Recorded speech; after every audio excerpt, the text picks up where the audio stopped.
আজকের আমি এই যে মাছ দিয়ে রুই মাছ আছে আর আলু পটল আর টমেটো দিয়ে আর জিরে আদা দিয়ে আমি ঝোল করব, পাতলা ঝোল। গরম এখন। আর হচ্ছে এটা উচ্ছে দিয়ে আলু দিয়ে আর পেঁয়াজ দিয়ে মাছের মাথা দিয়ে চচ্চড়ি করব। তো আমি এখানে কড়াটা ভালো করে গরম করে নিয়েছি, তেলও গরম হয়ে গেছে। এবার মাছটা ছাড়বো।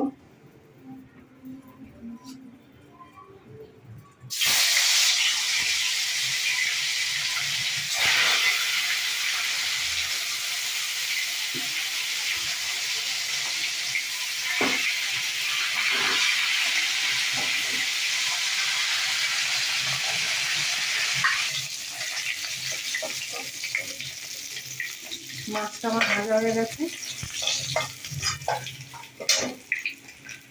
এবার মাথাটা ভাজবো।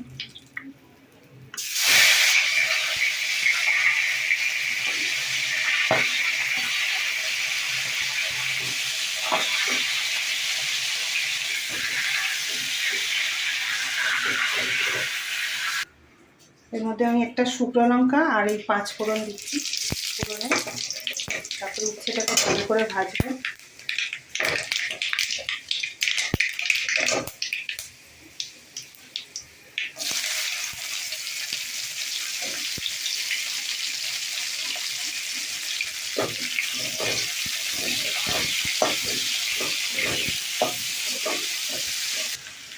আমাদের একটু নুন দিয়ে দিচ্ছি ভালো ভাজা হওয়ার জন্য, অল্প একটু হলুদ দিয়ে দিচ্ছি।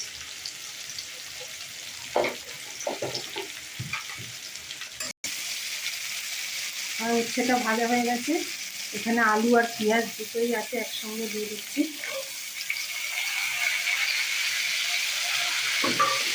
ভালো করে ভাজা হবে। নুন আগে থেকে দেওয়া, একটু হলুদ দেবো থেকে।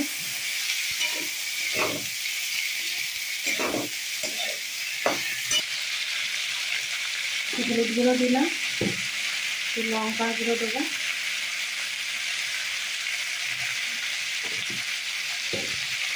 আর একটু আদা বাটা দেবো।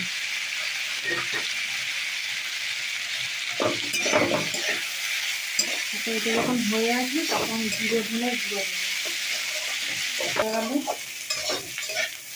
এবার মাছের মাথা দেবো।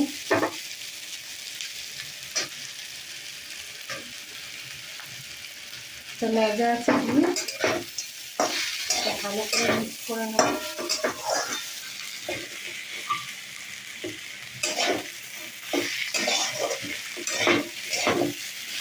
এবার একটু জল দেবো।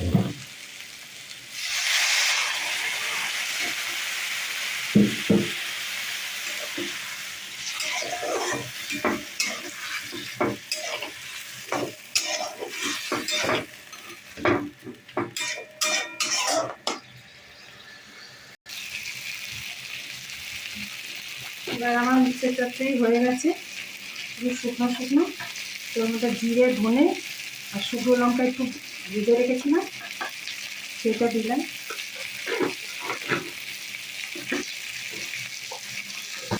কাঁচা লঙ্কা গোটা দিলাম। এই যে হয়ে গেছে শুকনো।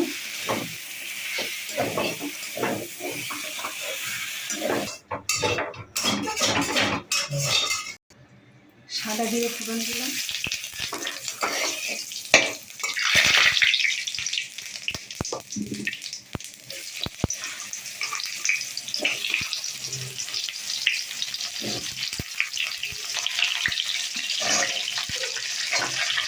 পটল দিয়ে আলু দিয়ে মাছের ঝোল করবো পাতলা। পটলটা আলুটা একটু ভেজে নেবো, তারপরে নুন হলুদ দেবো।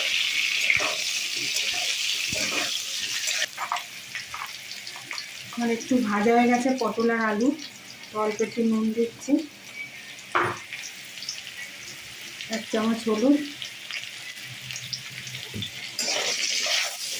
ভালো করে কষাতে হবে। তাহলে পেঁয়াজ দেবো, পেঁয়াজটা দিয়ে একটু ভাজা ভাজা করে তারপরে আদা বাটা দেবো।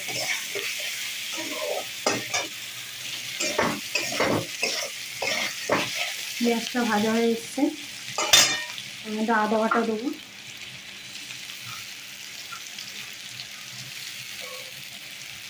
টমেটো দেবো,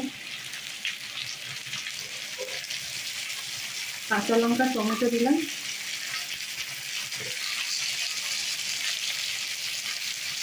অল্প একটু গুঁড়ো লঙ্কা দিই, দিয়ে এটা ভালো করে কষাতে হবে অনেকক্ষণ ধরে, টমেটোগুলো গুলে না আসা পর্যন্ত।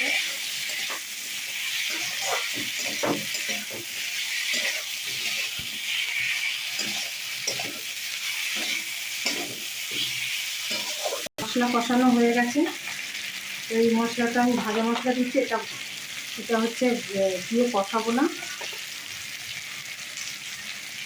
এটা ভাজা মশলা। এবার একটু নেড়েই ওটা জল দিয়ে দেবো, এটা সেন্ট আসার জন্য ভালো, আর গরমকালে পাতলা ঝোলের জন্য এটা করেছি। এখন গরমকাল, সবাই হালকা হালকা রান্না খাবে, পাতলা ঝোল খাবে।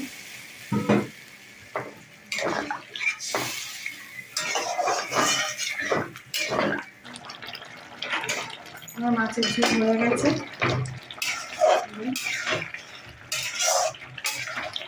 গরমের মাছের ঝোল, তাদের যদি ভালো লাগে কমেন্ট করবেন, শেয়ার করবেন।